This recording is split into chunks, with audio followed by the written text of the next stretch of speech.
And we are live. What's up? It's your boy DJ Elf7, and today, back again, special guest Christopher Leon Johnson, here to talk about the local political news. So there's always stuff going on down here in New York City, and recently, actually, Christopher Leon Johnson has been working the streets actually more than myself. I'm not the number one street activist this week. There's no way I could even claim that stuff. I'm a man. Christopher Nolan hitting these streets hard. And actually, one of the things coming up is this talk about safe streets, Transalt, all this other thing going on. You actually attended some of those protests and rallies. What? Yeah. Now, just so that people know, in Greenpoint was actually a Polish neighborhood in New York City, a very picturesque place. When I take people to my favorite place in New York City for like film shoots and stuff like that, Transmitter Park is definitely a hot spot. I lived by there for a while. It was pretty dope. I had a good time. But there's a thing called McGuiness Blvd, which is the only free pathway from Brooklyn to Queens and vice versa.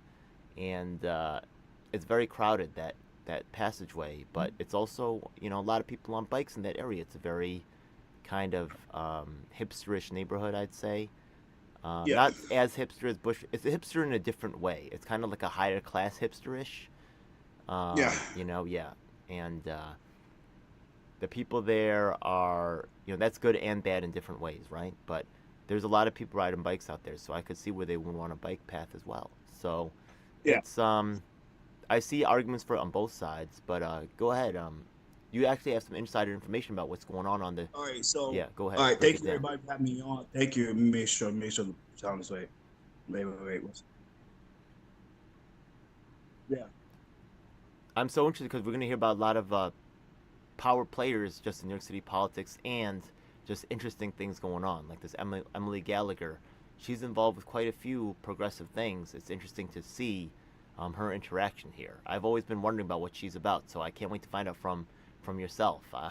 I've been wondering Yeah. about Emily for a while now, so I'm very All right. interested to talk about All Emily. right. So before we get to the Emily stuff, I mean, we're gonna talk about what's going on. So this is like the second week we've been talking about this. I know this is like a broken record, but the reason we have to talk is I sent you the video in the chat. If we can screen share it.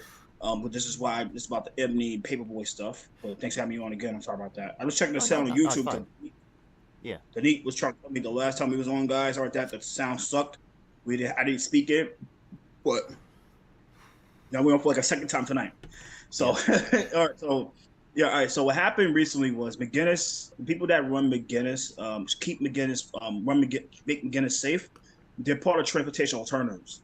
And they recently had a rally this past Thursday because they want a bike lane on McGuiness Boulevard that, like I said, you stretch from BQE all the way to the Pulaski Bridge that goes to Long Island City, Queens. So what happened is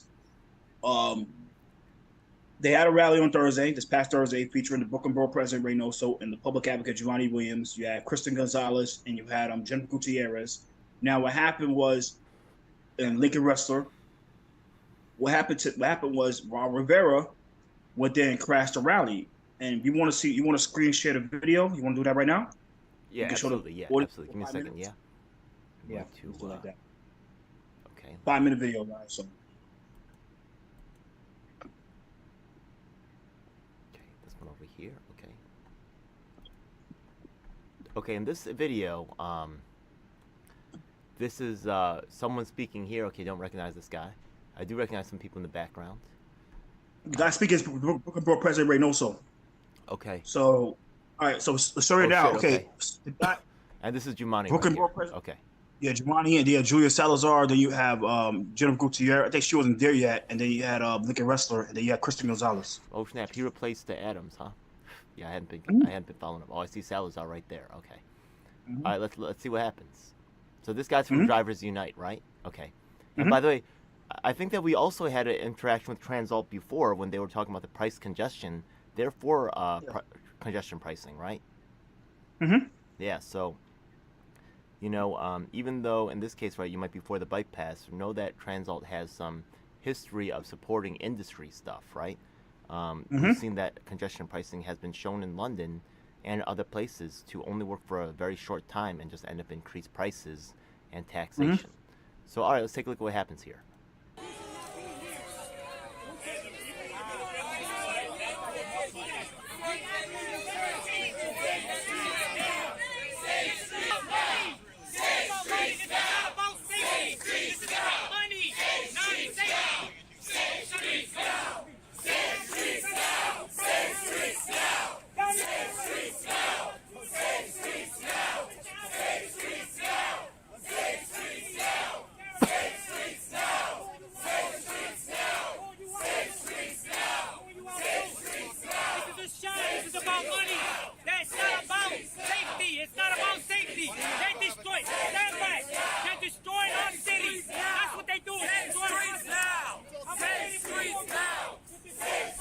Hey, we need to get this guy on our program. You know what I mean? So, if Yeah.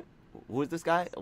Drivers Unite. We're NYC gonna, Drives Unite, Raw Rivera. I'll probably text him right now and say, hey, let you meet me. Text him right now while we on the. Not text him. DM my Twitter. yeah, yeah, yeah. Try to get And then tell him to come on the program or your program. You know what I mean? I think that would also beef up the things that you do, text right? Jake. Yeah, you should leverage all the work, all the footwork that you do, to really get deeper. Yeah.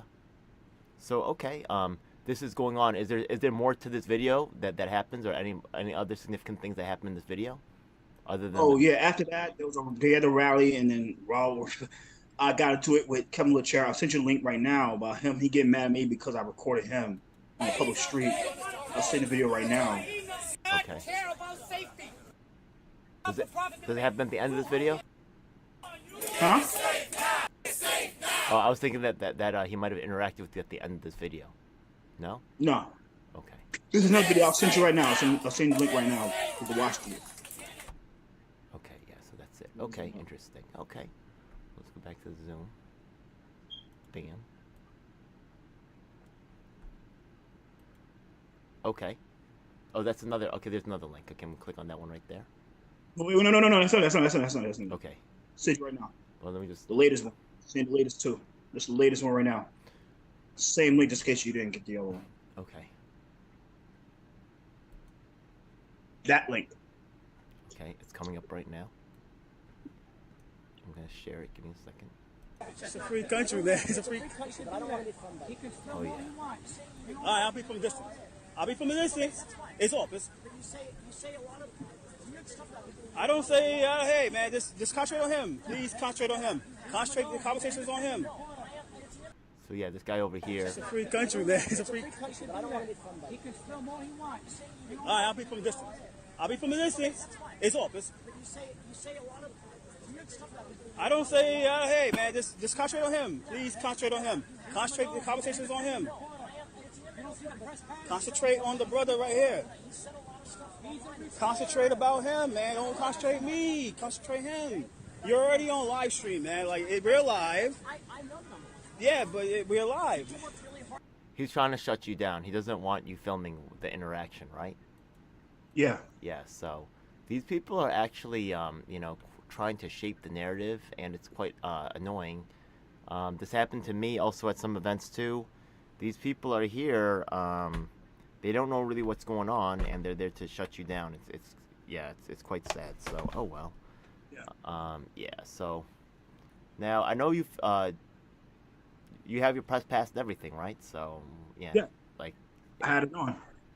Yeah, I know you do. So this guy, is just dishonest, and sometimes these people are, I would say rarely well intentioned, because a lot of people are stakeholders, or they have jobs and stuff, and if you trace them back, you'll see that these are not just regular volunteers. These are people that are actively know what they're trying to do, and they have a mission to accomplish, and you can see them moving in that way. So, that under the guise of civility, they are there to destroy democracy and free speech. But that's just what I have to say about that. Okay, so, hey man, props for standing up for yourself, and some journalists back down, but you shouldn't. Yeah. And thank you for capturing that. So, hopefully we'll talk to the Drivers Night people. I'm not mad at talking to the Transalt people. I want to talk with them as well. Maybe they'll come on the program. We know how these people react, right? So, anyways, Emily Gallagher, right?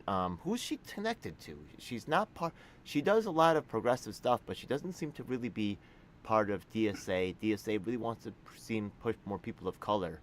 What are her affiliations? Emily is. Let me see something. I think she is. Let me see something. Yes, she is DSA. Yeah. Oh, okay. Wait. Emily Gallagher. Yeah, who are her affiliations with? Yeah, I think she is DSA. Yeah. Okay. Because at the DSA stuff, I don't see her so much, right? It's usually Kristen and Tiffany, and right, yeah. Emily's a little bit more, a little bit less. She's out there, but I don't see her as much as the DSA package. Yeah, she is DSA. Yeah, she is DSA. Yeah. Interesting. Okay. All right. Good to know. Julie 1 is not DSA, right? Hmm? Julie 1 is not. Yeah, so there's people who like kind of hang out together a little bit, but they're not really necessarily like, So Emily's actually DSA. Interesting. Okay, good to know. All right, so now Paperboy Prince made some kind of video like attacking Emily. Now I understand why he's going after Jen, and Jen is like, he just had the race with her, which he once again got about the same percentage, about the same amount. Mm-hmm. But what is why is so he made that video to attack Jen, and then Emily came after Paperboy Prince. Is that what happened? Yeah. Okay, and then Paperboy Prince, when he looked up he tried to show the documents, and he showed what that Transalt gets funds from legislators. Yeah. Okay, so No, he misinterpreted. Like he didn't miss. I think he put the wrong picture, and he described the right thing, but he put the wrong picture up. is Paperboy Prince for the bike lanes or not for the bike lanes? I don't know what's going on with this guy. I think he was trying to get clout. That's my thing with Paperboy. I think he's trying to the clout chase, because that's what happened. That's why they got mad at him. Okay, maybe. So, my own personal feelings on the situation is, like I would have to see some traffic studies or something, or like I could be convinced one or the other. Like I think that's a tough situation there. So, Yeah. Okay, Paperboy Prince. So, I guess he's running for mayor or something. But so Mm-hmm. they used to kind of parade Paperboy Prince around a little bit, right? That crew, because he was, because of identity politics. But it seems like they're Yeah. starting to have beef now. You think they're going to? You think they're going to be not cool anymore? I don't think. I think they will be cool. I mean, I think they got mad because they expect him to be on their side. They expect him because he's a clout chaser. But when they So he need, want to be. but when they need him again, then they're going to ask him, and he'll show up for the Yeah. clout. So that's how it's Mm-hmm. going to work. So yeah, okay. But he's also trying to come up with. He also has a friendly relation with New Leaf, somewhat. Not really, because New Leaf never really backing him. But Mm-hmm. there's people, so we'll see if there's any tie there. So who knows how it's working? It's quite puzzling. Yeah. Anyways, yeah. All right, so the Transalt thing. Anything else you want to particularly say about that whole situation? What you mean? Yeah. So my thing is, it's just like a Spider-Man calling out another Spider-Man. It's kind of like hypocrisy to be out. I agree with that. Yeah. So yeah, exactly. Like Emily's not that great. Paperboy Prince really not that much better. Like it's Yeah, I mean, same thing. with Jennifer Gutierrez, I understand like what happened. Um, what happened? Jen is DSA? No, right? No, Yeah. no, she's the Reno. Okay.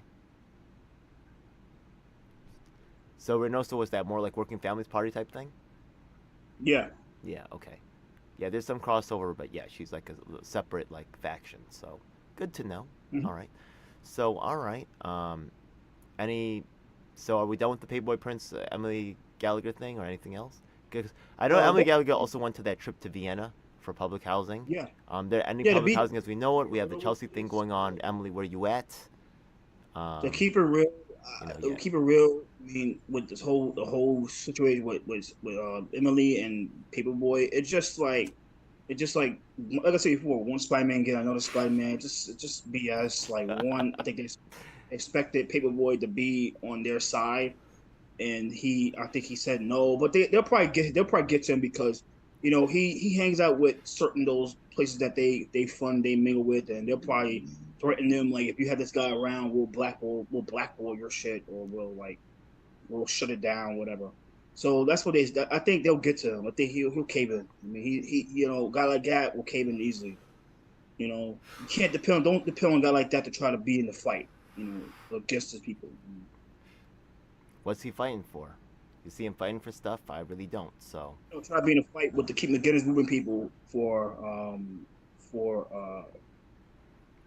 the. I just haven't. Try to stop. Maybe he needs to do something, because honestly, he's not doing nothing. So he didn't do so many things. He needs something now, and even if it's just a clout chaser, just to try to build his brand, like he better do something. He's just doing nothing. So it's kind of sad. If this is the extent of his stuff, Yeah, so that's the thing. That's the thing with yeah, that's the thing with a guy like him. Before, right? Actually, this weekend I'm going to Philly with Vincent Moore, Mhm. the first man freed on DNA evidence.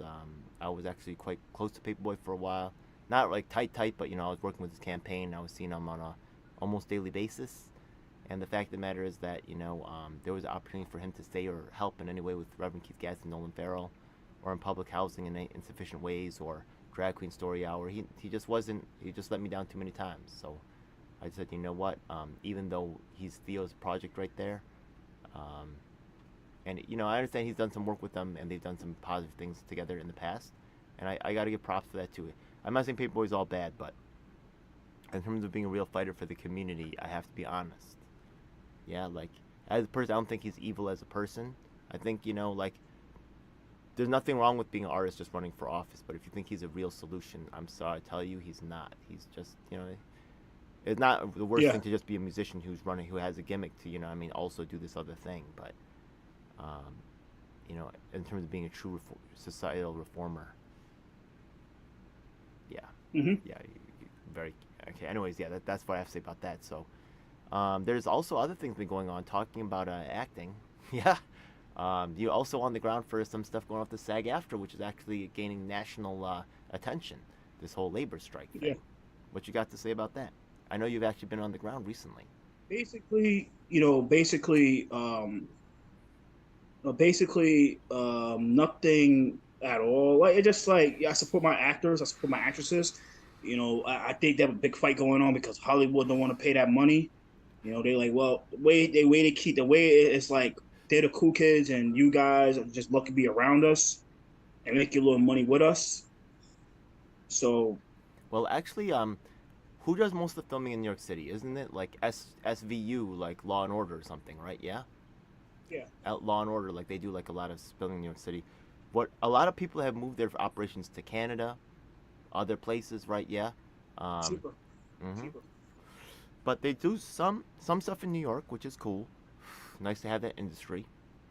Um, now, when we talk about the filming, they do most of the filming where, like in the Midtown, or they do it in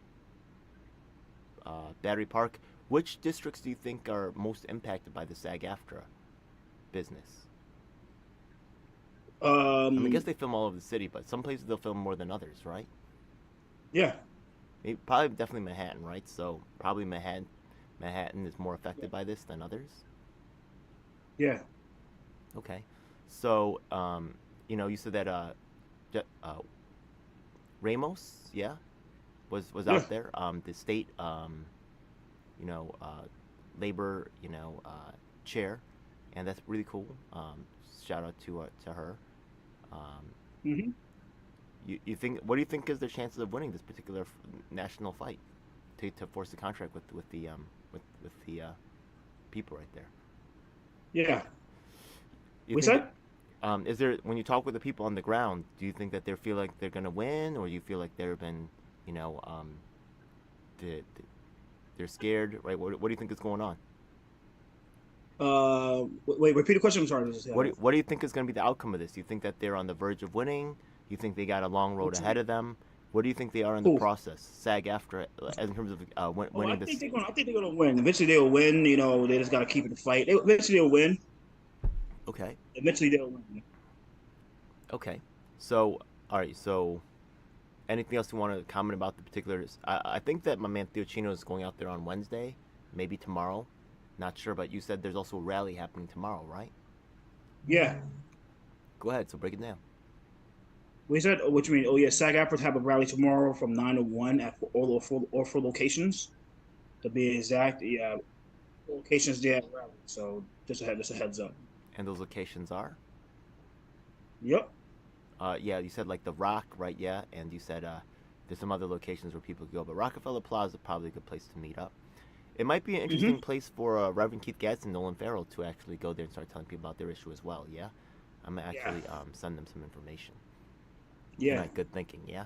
Okay. Yeah. Yeah. Wow. Tomorrow's Monday. Wow. They probably should have went out today, but I just. Oh well. All right, so let's Yeah, move on and to. it's right. It's right. I think it's really tomorrow. I think they go by day until the contract gets rectified or something like that. So Okay. Well, okay, I know, Theo's going to be pushing his own thing. He actually has a program, I think, coming up. I think the convention's coming up for DSA soon, or the Democrats, where he's going to try to draft mhm. AOC for president. I'm not Yeah, really the biggest fan of that idea, but, I got to respect Theo's, you know, you got to give it a chance, right? Yeah, I mean, it could work. You never know, right? Yeah, so. Um, he does interact with many people across the nation, so he has a different read on yeah. it than I do. So I respect his work highly. So I'll see what's up with that. Um, so yeah, contact that. Also, I think this coming weekend, I think my man Mark Saffman will be leaving for a week, for almost a week or a half week trip to D.C., where he's going to be Yeah. interfacing with a lot of legislators to talk about disabilities issues. And the thing is that probably working for the co-navigator program for people who are deafblind. That's always been one of his Yeah. projects he's been working on for a while, as well as bring light to other issues such as better, just maybe some suggestions for Yeah. other things such as accessibility, pedestrian signals, Hello? things like Yeah. that. So All yeah, right. if people want to, Hello? yeah, I could hear you. Can you hear me? Okay, now, bro.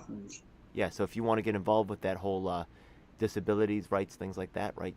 Be in contact because we will be talking with different legislators over the next week.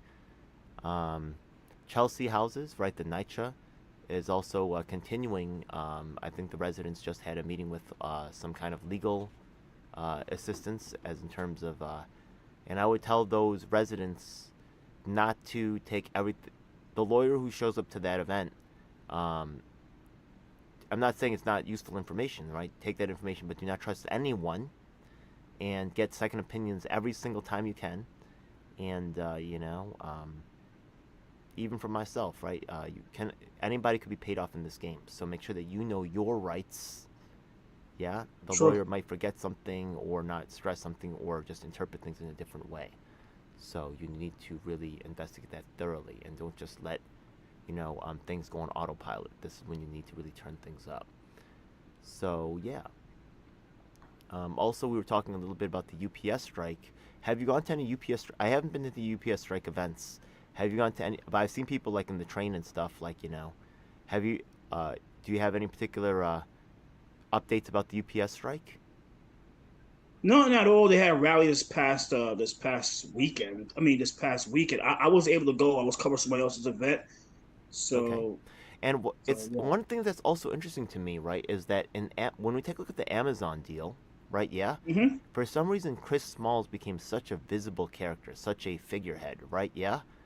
But for the Hmm. UPS union president, what? Why is there no real talk about that? Like, who is this guy? Like, why is there nothing? What you mean, like a strike? Because I think that's well, I don't know what's going on with the strike. You The know what I mean? UPS union, president should be, there should be some press around him right now, right? Or her? Yeah. Yeah, but I don't really get to hear about that person at all, Yeah. right? It's a little Yeah. strange, right? Yeah. Yeah. And I would be asking like why that is the case, and and to what extent is you see Chris Smalls going to Cuba and all this other thing. There's a media, um, you know, presence that is hired or sees it like in their commercial interest to follow this guy, and is pushing him right. I think they're paid for by certain things. I think the PSL sponsored that trip down to Cuba, right? Yeah. Yeah, so they probably right. Yeah, maybe gave him free tickets. I don't know. Maybe maybe paid tickets. I don't know. But there's other things going on there, right? Yeah, that are there's a media. They're trying to exploit him to an extent, and Yeah. yeah. So not saying that it's all bad, not saying it's all good, but you need to be.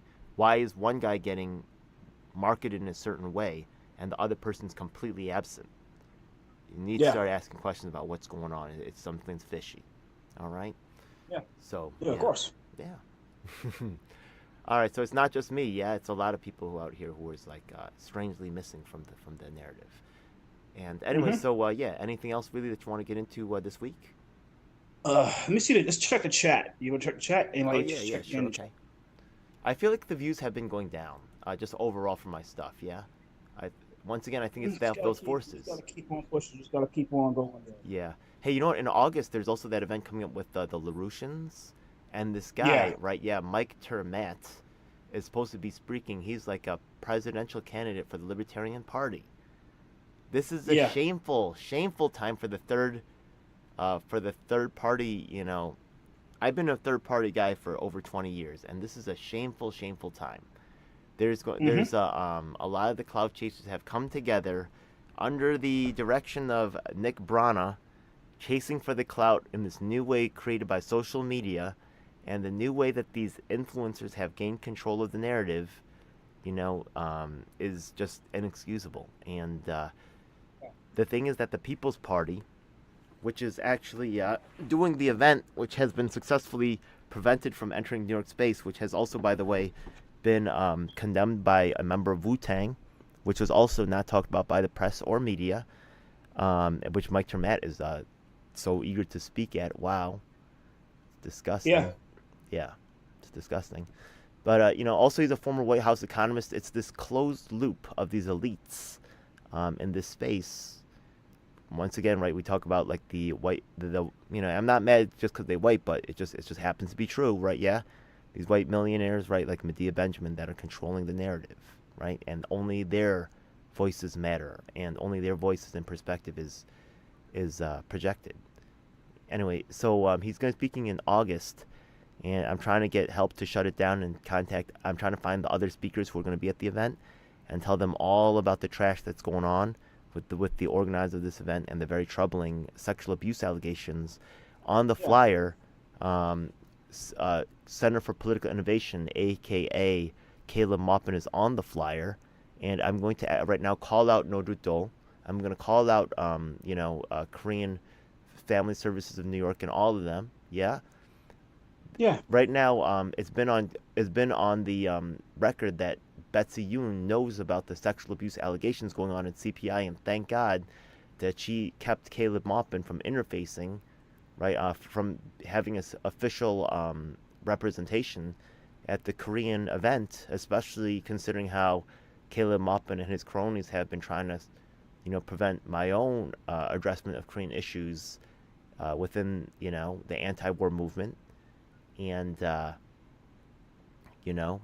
this whole these speakers yeah, need to really, I hope these speakers drop from the event, or at least allow someone like myself and pressure, the event leaders to give me a space to address what's really going on and the truth about, I'm not saying it's got to be all bad. I know there's people there with good intentions, but the elites are creating a space with sexual abuse going on.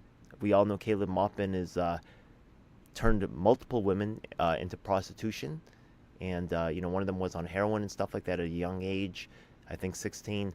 It's just not a good scene, and they're yeah, exploiting and abusing these volunteers for their own sick agenda, and while these elites, once again, and it's sad to see Larry Sharp just had a meeting with Mike Termet, and he had me on his program recently saying maybe the conspiracy theories are proven true the next day. I emailed all the evidence. Once again, I have the state coordinator of the People's Party on my channel on an interview saying that Nick Brown has deliberately stopped three in separate instances of people trying to start third parties here in New York State, and 14 yep, states across the nation peeled off from the People's Party in disgust and claimed that they had problems with the way that Nick Brown was running his operation, but the press never carried it to this day. There is a cover-up going on, and it's ridiculous, and it's going on to this moment. And this is going to be the first time they're going to operate an event here in New York City, officially with People's Party on the flyer. This has to be stopped. And all the people I'm calling out, the people from the Assange movement to the New Green Party, to the Old Green Party, the Bronx Green Party, they know about what's going on. And once again, all those Korean organizations I called out, if y'all let this happen, and y'all don't stand up for the truth, then I'm going to tell you right now for all the people, and I'm emailing this, I'll email this episode to every single consulate, international consulate, from China to Korea to Guam to Laos to Cambodia, and tell them that this disregard for the Asian American issues, and this elite, How can you trust these people to talk about peace when they treat their own Asian Americans, right? Yeah, the victims of war, in this traditional way, and silence us and push us aside for their own benefits, for their own monetary and power benefit. These people are Yeah. ruthless and they don't give a damn.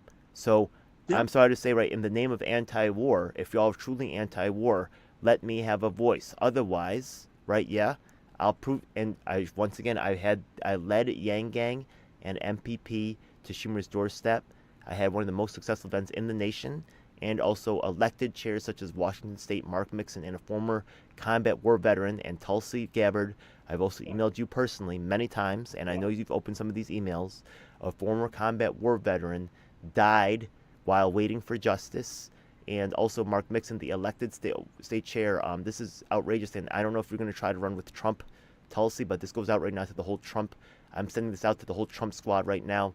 I know you watch, and I know all the people who's associated with that stuff. If you run Tulsi for VP, you know what I mean? I'm going to talk about this stuff, and it's all out there. Yeah. So, look, I'm saying, right, yeah, I'm not saying, like, Tulsi's all bad, but I'm saying, like, this stuff is all out there. And you could do whatever you want to me. It's all been documented on I've uploaded to multiple sites. Yeah. And Yeah. I'm not going to just allow this stuff to go down. No way. Yeah? No way. Thanks. Yeah. Anything else? Nothing else. Nothing at all. I mean, Okay. nothing else. Wait. Basically nothing else at all. Tomorrow. Oh yeah. Tomorrow it's gonna be a rally about. SAG after. There's gonna be a rally. No, not that. Tomorrow there's gonna be a Oh. rally and at 6 p.m. At Aqueduct because there's gonna be they trying to put a tent. They'll be trying to put a tent city. Oh, I saw that. Yeah. So there's gonna be a big rally tomorrow about the people of Ozone Park and Bell Harbor. You know, I'll tell you another truth, man. The thing is that I've been around the homeless for a long time. So the thing is that you see some of my videos about like the street performers and stuff like that. But I'm also like, I also talk to the people that don't play instruments and also ask for change on this train. I also interface with like these people, and I could go to like, I do know where the homeless people's at. I mean, I do know like the spots because I'm not a shelter cat myself. And sometimes I even think like, I might end up there soon, right? Yeah.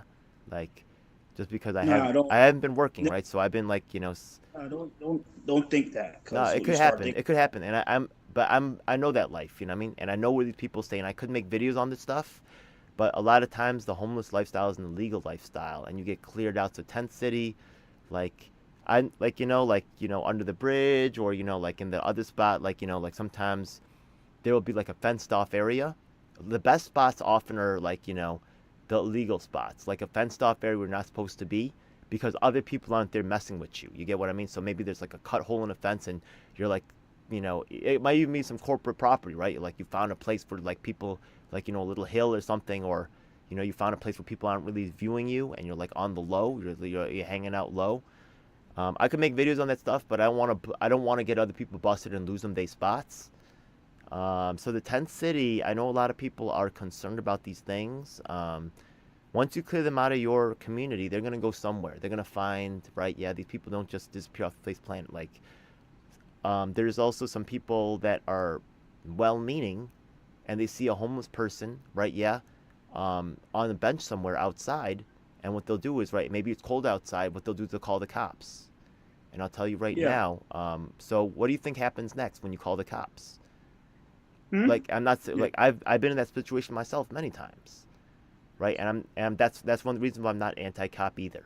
Like, look, like the cop comes, and I'll tell you what happens, right? Do they throw me to the floor and beat me up? No, right? Yeah, they just say, look, we need you to move. Yeah. And then you move. You know what I mean? And sometimes, right? Sometimes there might have been sometimes food drops out of certain places. You know what I mean? Like the restaurant's closing and they throw out the food. You know what I mean? Sometimes, or they're willing to give you some at the end of the night. Sometimes there's a food drop. Sometimes you're meeting somebody, but now you got to get out the area. You know what I mean? Or sometimes, right, there might be like heat coming out of vent, and that's like a good spot. You know what I mean? But now you got to move out of there, and you got to figure out your whole new surroundings. Maybe even move into a more dangerous situation. Did you really help that person? No, Yeah, you you're right. didn't. You made their lives harder and honestly more dangerous and more difficult. So they Yeah, say they're helping people. You're not helping them. You're not helping them at all. So the tent city thing, I understand like this community also has some different issues, like it's very traumatizing to go to become homeless and all this other thing. But we're still human beings too. And, you know, the tent cities and stuff, it can become abusive. And some of these people, I'm not for all the things that go down. Sometimes people are slobs and they have like, shit and piss everywhere. And I'm sorry about that. yeah, Just tent cities and stuff. It could be bad, it could be good. Once again, right? Yeah, tent cities are not yeah, always a good solution, but they're not always a problem either. I mean, they're not. They don't have to be a problem. You know what I mean? It could be a option for some people. So, yeah, I would try to before you stop it. I would try to find out more. That's just my yeah, perspective. yeah. True that. All right, brother. Anything else? Basically, like I said, we had SAG this week. We got the Tent City protest this week. Basically, we had another death at Rikers. There's going to be rally this week about that. It's horrible that it happened.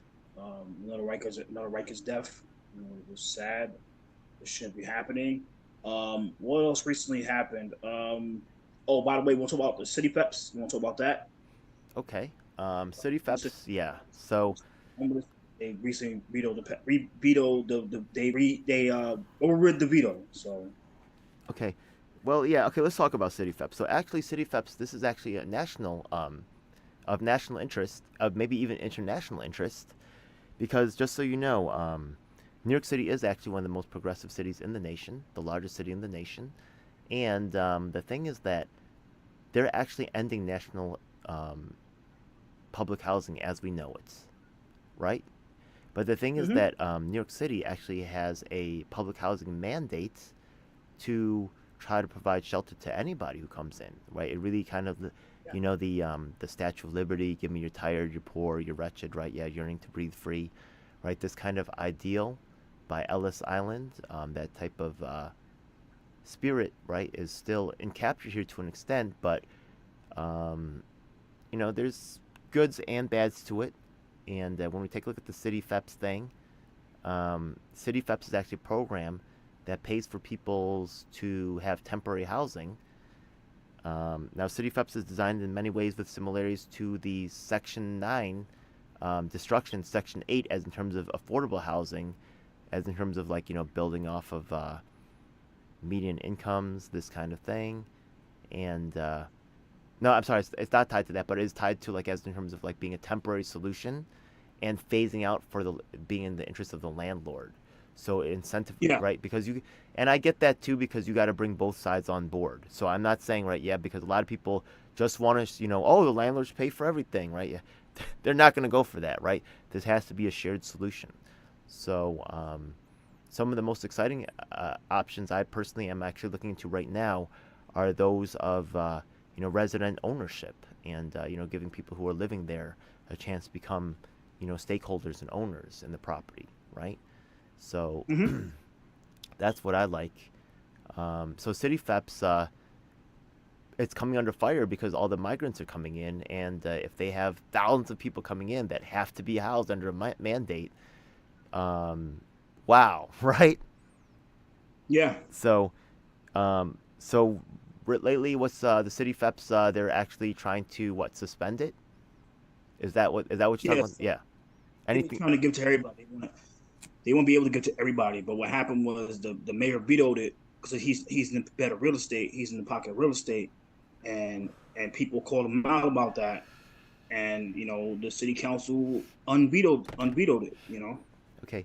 Now, City FEPS sounds like a good program, right? Yeah, But City FEPS has some real problems too. Okay. yeah, Check this out. For example, right? Okay. The thing is that people are when people apply for housing, they have like a City FEPS voucher. Imagine you're a landlord and someone has a City FEPS voucher. Do you want that person to rent your property?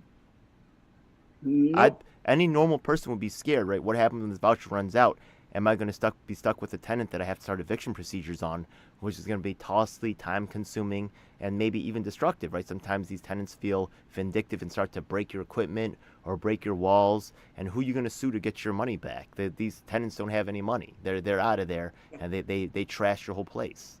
That's the worst-case scenario, but it does happen, right? Yeah? Hope for the best, prepare for the worst.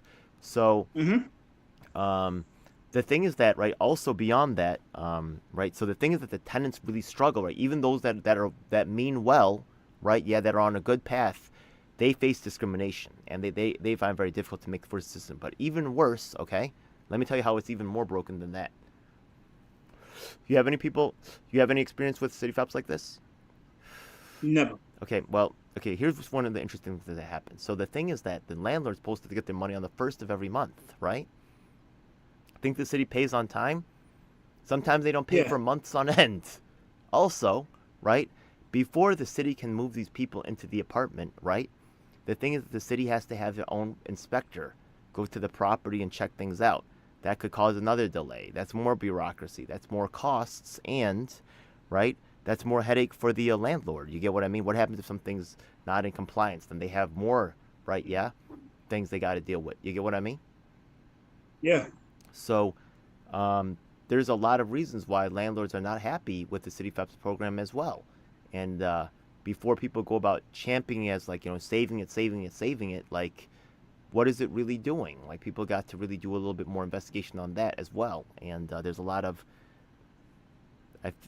opportunity for corruption. I think it's going on. I mean, what do you think, Yeah. So City FEPS, I do overall support it, but also to tell you, there's a lot of like between public housing and the shelter system and City FEPS and like affordable housing, there's kind of like juggling act going on where people are siloed into like different paths, right? So the thing is that to get into public housing, it helps if you're like a family. A lot of women with kids and stuff will get prioritized. People with disabilities will get prioritized before single men. So single men in the shelters usually end up going more through City FEPS, and other people go through the through different routes, and they split the community like that. Yeah. So, but it's still right. The holistic community has to learn to work together. Right. ERAP can impact all these layers. Right. Public housing or people under City FEPS. So it can be. It's best to know how the programs work together. So, suspensions of City FEPS. I think the mayor is right to ask the federal government for help, and I think it's really disappointing that they're not.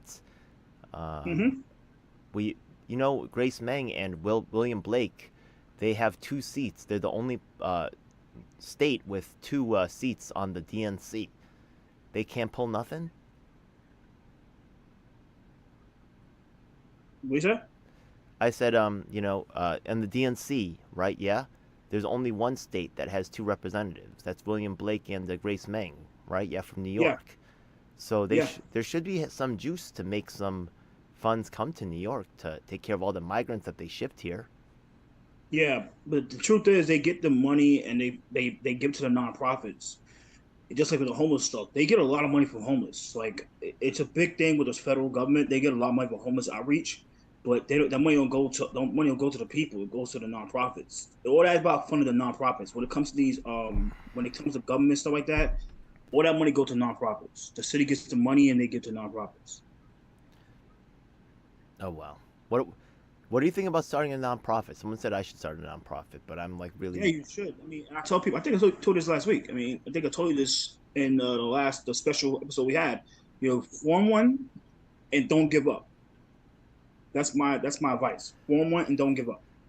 There's all these reporting issues and stuff, you know what I mean? And there's all this like sort of setting up a corporate board where you can like become like vulnerable to like take over and stuff. Yeah. So I'm nervous about it, you know what I mean? I would rather just do a sole proprietorship. Mm-hmm. But like if people can't get tax donations for donating, then is that real a deal breaker? Like, damn, you know what I mean? Like, is that what it's all about? So, maybe, yeah, I'll think about it, but If it makes sense to do so, yeah. But I just don't feel like it. Who would be on my board? Yeah. And what are their responsibilities, and what is their liability, right? Like, Yeah. this is all concerning stuff. So, Mhm. all right. Anything else you want to talk about this particular week? Yeah. Let's talk about what else we got to talk about. Let's not go down over just picking everything up from speed. So recently, I did some help. I helped somebody out where we did a walk through a wet street, a Greenpoint. It was dealing with McGuiness. I did that. That was fine. That was beautiful. I'd see that. We could talk about Airbib because Airbib had a rally. That just came through my thing. I was walking through the park and I saw a rally with Airbib. What is Airbib? Airbib is the one you can lease out. You can rent your apartments to like Airbib. Airbib. You know what I'm saying? Okay, so like Airbnb. Airbnb. Yeah. So what's going on is the city council put a bill introduced by Ben Callos is that they want to ban it. Like you can't like you Airbnbs, you can't lease out, you can't rent out to people because it's like they think that's going. Yeah. I'm texting NYC Drivers Unite right now. People like made serious investments into making that like a business model for themselves, and they bought like lots of apartments trying to do Airbnb. Yeah. Hey, do me a favor. Do you want to see can NYC? Can we get on a three-way for the show? Let's see. Oh And yeah, let's see. Can get. yeah, I could send him the link. Send him the link. I'll shoot you the link. I'm sending you right. Hey, Yeah, that would be cool. Yeah, hey, let's do that more often. Yeah. Like let's do a break right now. Can you get on Zoom Yeah, right yeah. now? I'm texting right now. That would be great. Yeah, actually, I'll try to do that more often. Yeah, I'll tell people about our Sunday show, and if we make it more regularly at 9, I'll be like, yo, you want to come on our neck? When I see people at rallies, I'll be like, yo, this Sunday you come on our show. Let's have them talk about. Let's get to talk about Transalt over here. I didn't know. Where's the link? Let me send it right now. If we get on Zoom, talk about that. What is Drivers Unite? Do you know anything about them? Have you ever interfaced with them before? Huh? Have you interfaced with Drivers Unite before? Yeah, that's my boy. Yeah, I'm sending the link right now. Oh, you know him in real life? Yeah, that's my guy. Yeah. Oh, shit. Yeah, I know. Okay. Oh, I didn't know. Okay. Yeah, 1 second. We go on your site. We copy the link. Let me go. Sorry guys. We're gonna try to get NYC Drivers Unite on the show right now. Yeah, he's texting me stuff like that. So shoot you this guy the link. Mr. NYC Drivers link. The link. Is he sent the link? He should be on soon. Send it again.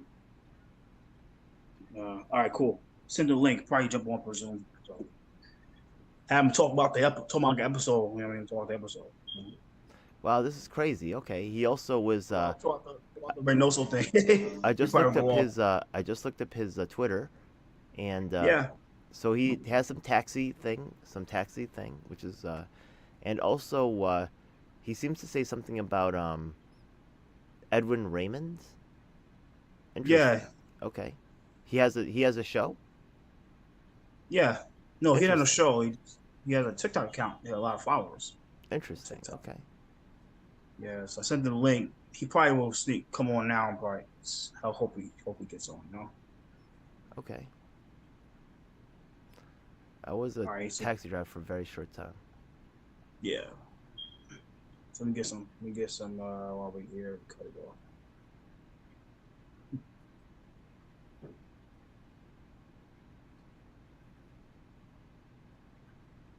Oh my goodness.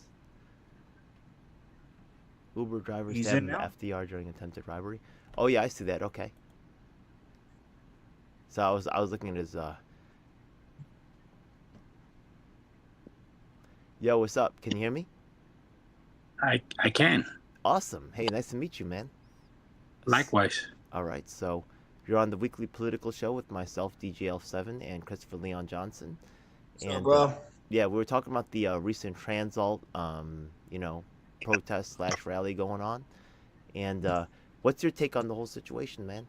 What do you know about Transalt? I know they're destroying our city. I know they've been around 50 years. I know they get They get a lot of money, a lot of donations.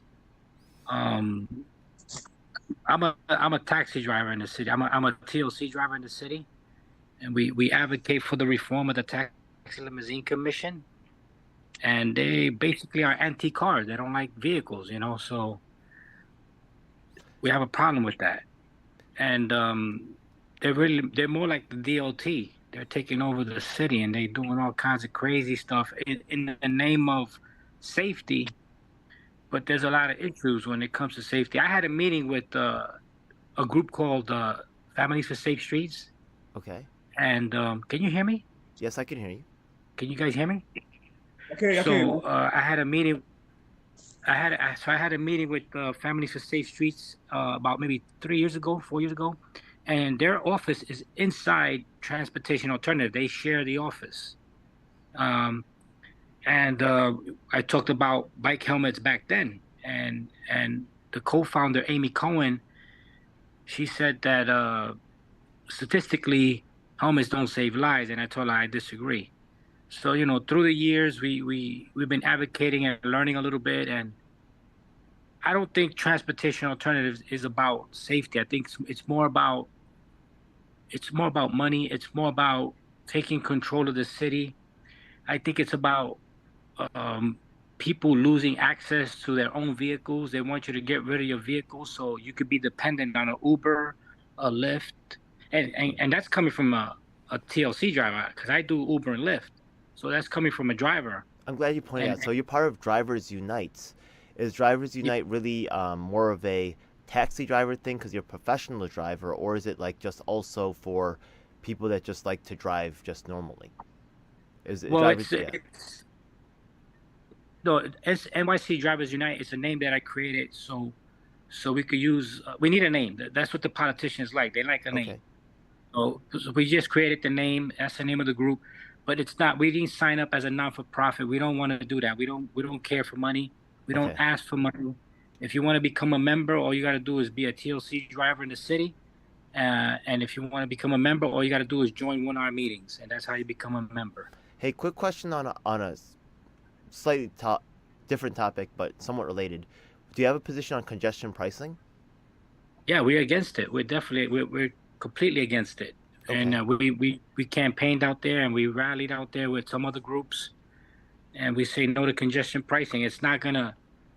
Manhattan, like I said, I testified at City Council. Manhattan is not going to save the planet. It's just not going to. We also bring up cobalt.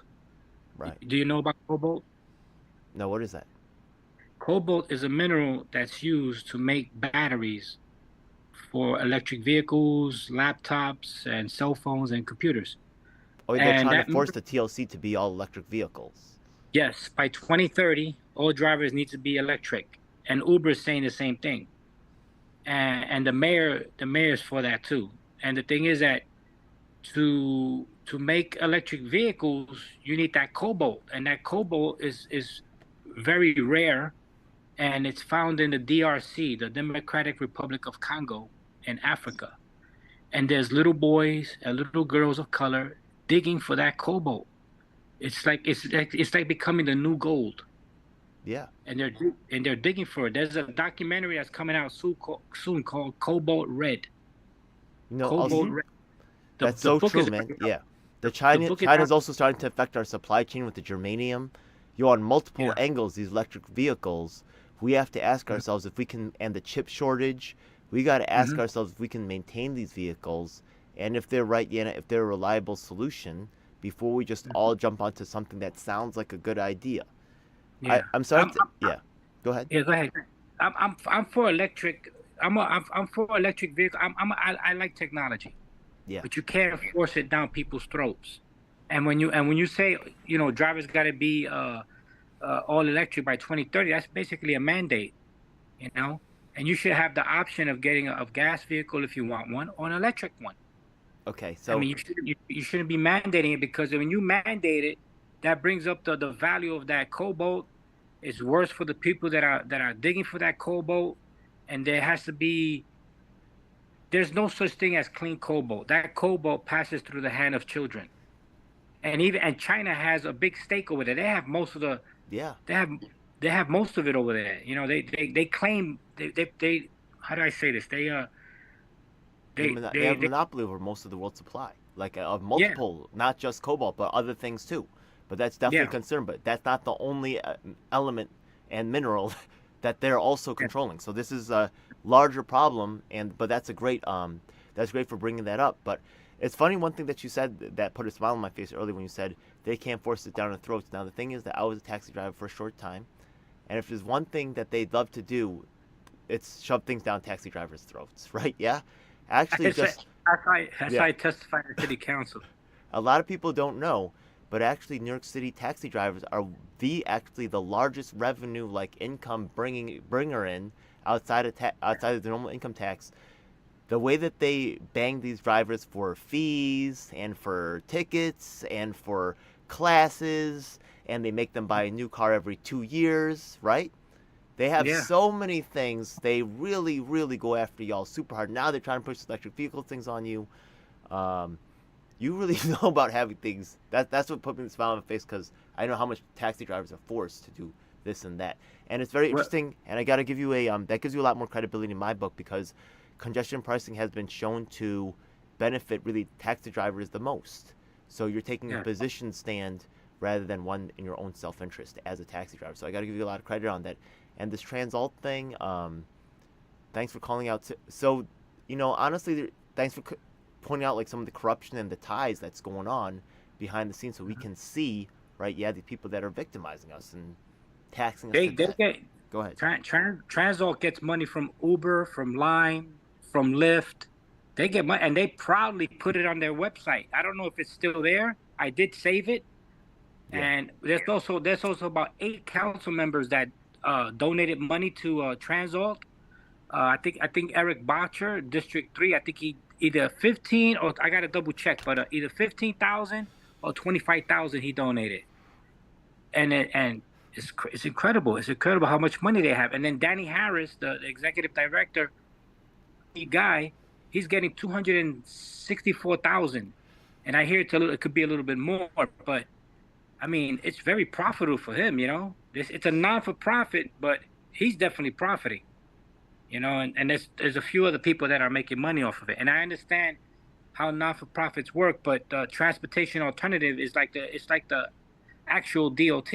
You see all these press conferences, you see the mayor, you see the DOT commissioner standing out there, you see all these elected officials standing out there, Jumani Williams, the public advocates out there, and they should not do that. The elected officials should stand with the people, not with the non-for-profit. It's like they're working together behind the scenes, right, to really cook up this narrative and to Definitely, control. they Yeah. definitely are. They definitely are. Yeah. They definitely are. When you see all the press conferences, and then you see them standing together, and you see the photos throughout Twitter and social media, you know that they are. You know that they are. And right now, Transalt is upset with the mayor because they shot down that McGuiness Boulevard. That plan that they had. So they shot it down. The mayor said redo it, and they're upset about it. I heard And they they're were trying to yeah. kind of. I heard they were They going to kind of try trying to black. Go ahead. Go ahead. I heard they were going to try to put a toll on the McGuiness on the Pulaski Bridge. Did you hear about that?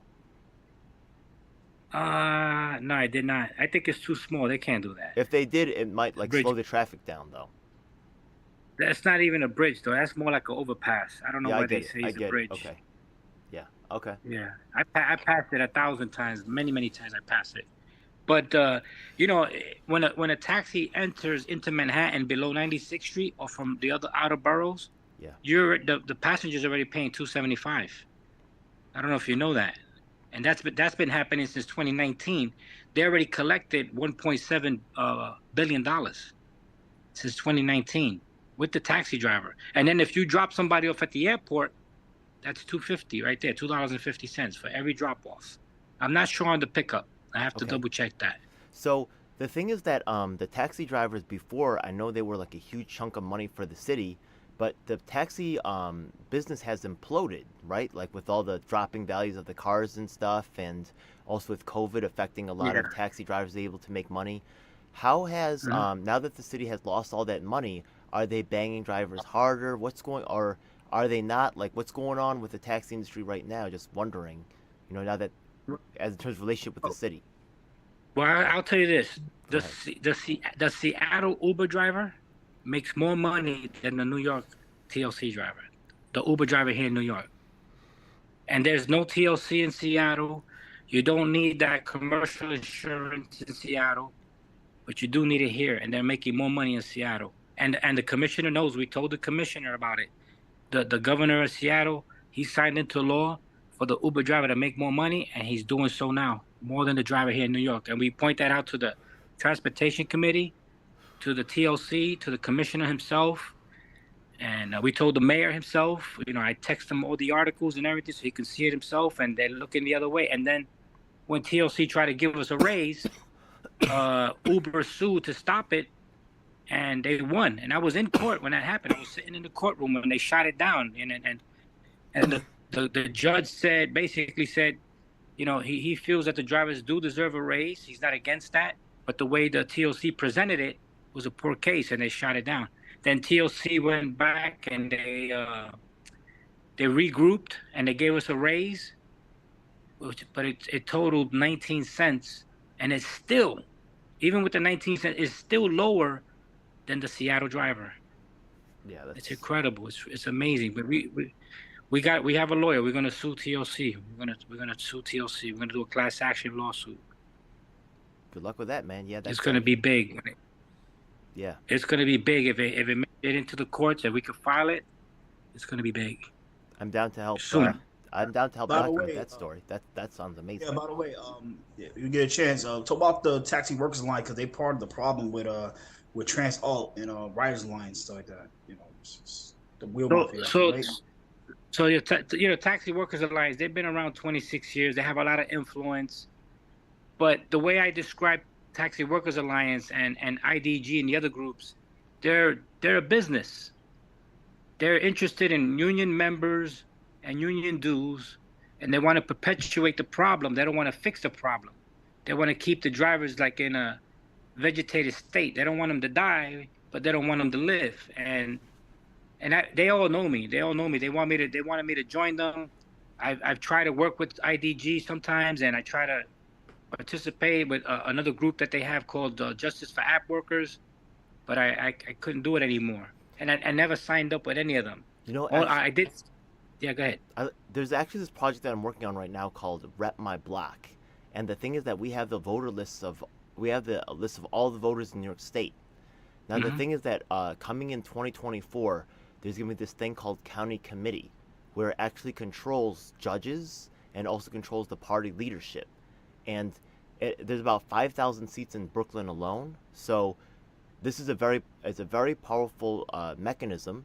And if you have like a lot of drivers who would run for a county committee, I think the time requirement's only maybe an hour a month, sometimes less. It's a very powerful political position to not only that, but we would also feed you all the voter data for your assembly district, which is two city blocks. So we would share that electoral data with each other, and we become a very powerful force. I don't know if you have people that would be willing to run for county committee. No, I don't have anybody. Sometimes I feel like I'm a solo guy. I got some help on the side with a few drivers, but I'm mostly a solo guy, and I don't force drivers to come out and do anything. I encourage them to come out and fight because they lose money if they don't come out and fight. Point in case,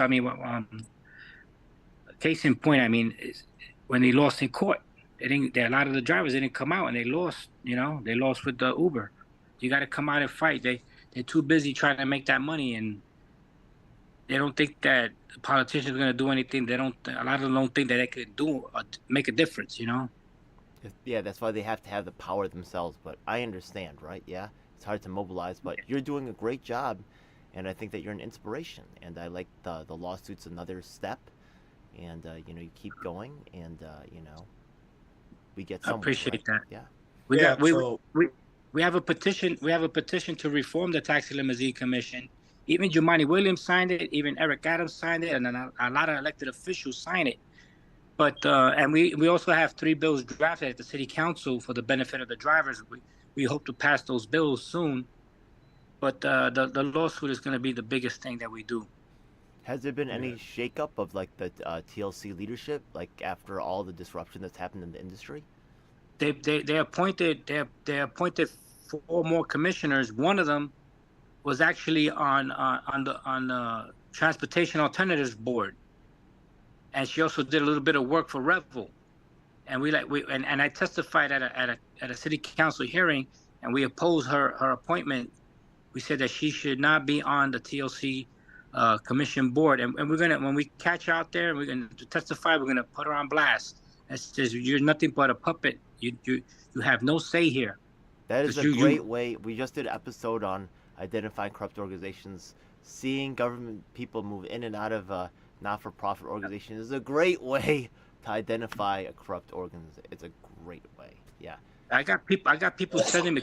Chris is a big help. He does a lot of videos and he sends me information. And I got other people sending me information. It's very, very helpful because I couldn't locate all that stuff by myself. It's too time consuming. Yeah, thank you. By the way, thank you for that. Thanks. By the way, we saw this early. We started a show earlier today about the Transalt thing between Emily and Paperboy, and I brought up that like you had a big thing to deal with that. I'm not trying to say it was your fault that Emily got at Paperboy, but without you, this conversation has been happening. I have to give a big thank you. I think a lot of people thank you for crashing that rally they had. DJ, you want to show the video that he did? That was hilarious. Okay. Yeah. Okay. You want to show it? I have you. Okay, sure. Yeah, give me a second. Do you want to see it? NYC? Yeah, let me see. I'm loading it right now. Yeah, I'm loading. Shut down. Shut down. I think it's the first thing on the top. Oh yeah. Change it. Yeah. That was hilarious. Hold up, it's loading right now. Yeah. Who did the video? Actually, that's I did. Yeah, actually, Chris filmed it. Yeah. Okay. You're looking a little wild here. Give me a second, okay? Well, we're loading it right now. Okay. We're gonna.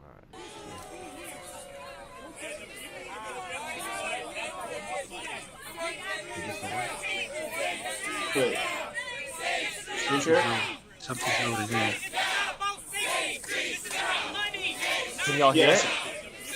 Yeah. I can't hear it. I can't hear it, but I can see it. I can see it.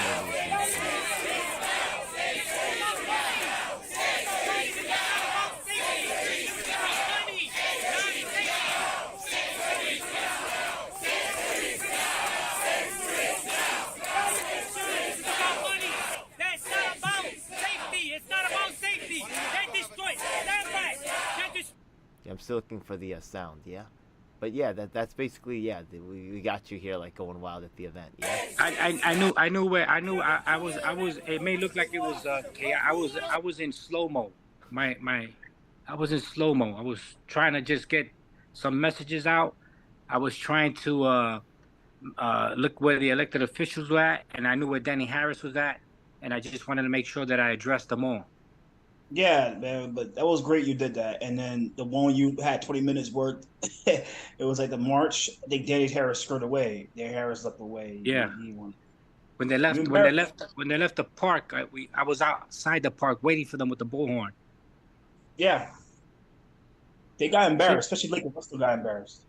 Yeah. Oh, he came up to me, trying to make me to stop, talking, but I told him interview's over because he was trying to do an interview, and I kept saying on the bullhorn, interview's over. It's over. It's over. Get inside. Get inside. Yeah, that was great. Go to work. I think that's for the conversation with Paperboy and Emily Gallagher. So that's why we was like, I don't need to like crash press conferences all the time, and I think I've done it once or twice. That's it. But that was the one you crashed. What was that? That was one that needed to be crashed, to be exact. I definitely want to. Yeah, definitely. But I was waiting for Danny Harris. You know what I mean? That's why I was always asking you: Is Danny going to be there? Is Danny going to be? It don't make no sense to do it if he's not there. And you always see him hiding behind his shades. You know what I mean? The eyes, believe it or not, you guys know this. The eyes tell you a lot. The eyes tell you a lot, and people like to hide. They like to hide that by putting on shades. You know what I mean? Mm-hmm. Sometimes you could look into a person's soul through their eyes, and I knew exactly what I was doing. I knew exactly what I was doing, and I got the footage, and they all know mostly all of them there know who I am, and I think it's important because now we could use those videos and edit them. I was editing one right now where it says defund transportation alternatives. I'm going to share it on Twitter, and I'm going to call them out. Now my next thing is, I think on Tuesday, I'm taking the bullhorn to work, and then after work, I'm going to go downtown to John Street, 111 John Street. That's where they're at, and I'm going to do some videos out front, in front of the building. I'm going to try to go upstairs to see if I can and meet with Danny Harris. If not, I'll just do some video from outside, and I'll start yelling with the bullhorn from outside the building, and I'll do some videos there. What do you think is the What do you think is the likelihood of success? And they have a lot of juice behind them. You think you'll be able to stop it? I'm just gonna do my best to inform people the shadiness of not only Transalt but the politicians, and I'm going to testify at city council, and I'm going to demand that the council members stay away from them. We don't want to see you standing with them, because if you stand with them, you stand against the New Yorker, and that's as simple as that. Whether you like it or not, you stand with the people. You don't stand with them. You do not do that. It's ridiculous that you come out for them, but you don't come out for the people. And there's a lot of council members donating money to them. That has to stop, and I'm gonna call that out too. Yeah. And we do the videos, and we share them, and we do them in the testimonies. We do it at the hearings, the public hearings, and we edit the videos, we share the videos, and we only have 2 minutes to testify, so we'll pick on 1 point or 2 points, and it's not always quantity but quality. And that's how we advocate.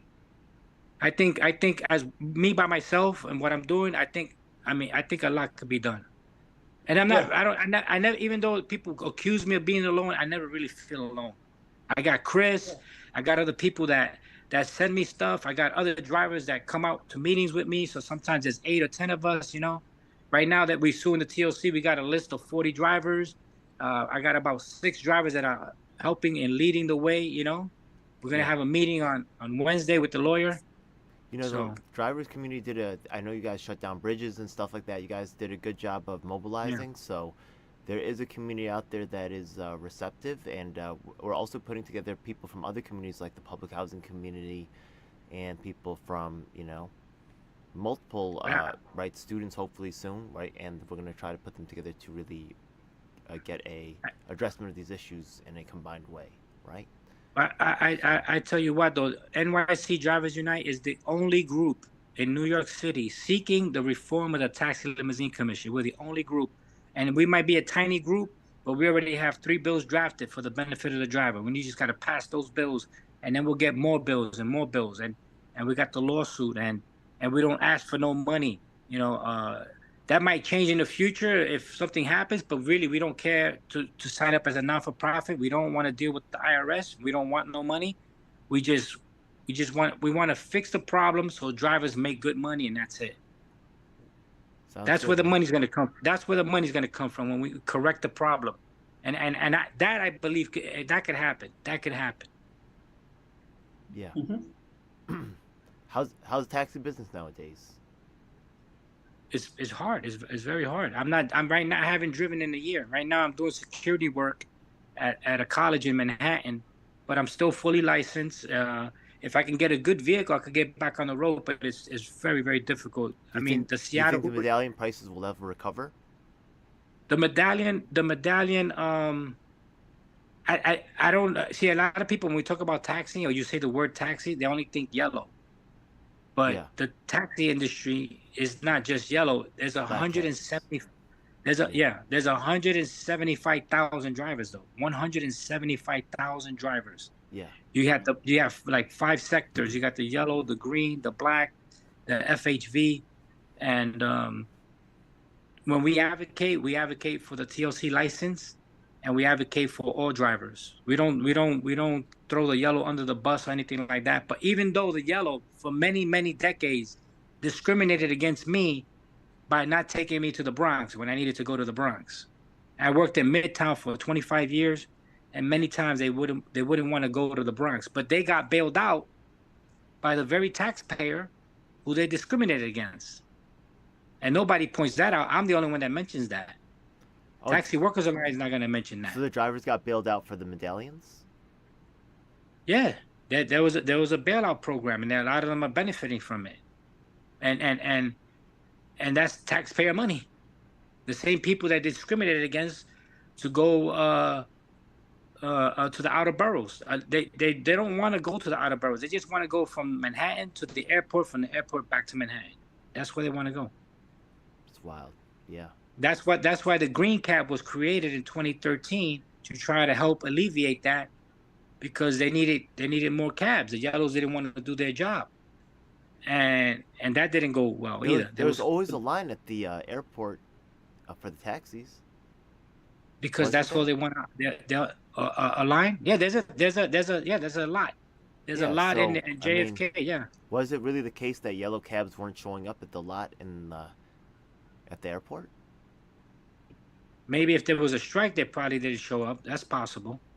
Okay. I didn't hear if it was a work stoppage. Period. But like a real work stoppage, I'm not sure about that. But I know the Taxi Workers Alliance, when they do strikes, they kind of join, but it doesn't fully stop at the airport. There was one time, I think, when there was this was maybe 2 or 3 years ago, when there was they had like a Muslim ban. Remember the Muslim ban they were talking about? Yeah. That's what happened. Okay. That was pretty big. That affected. Yeah, there's a lot of Muslim drivers. Yeah, that's true. Yeah, but Uber kept working. Uber drivers kept working. Okay. Good to know. All right. So yeah, I want to follow this case as you go on with your lawsuit, and also with those bills being passed. And look forward to if you yourself run for county committee, that's one more step. We're trying to get a whole coalition of people, and if it's just like 5 or 6 other drivers, that will make a real difference. If it's more, that would be great. We're really trying to spread this out, right, and get more attention to issues and the things that you're talking about that the press is refusing to cover. Honestly, you saw the press covering that event. They're gonna just cut you from the footage.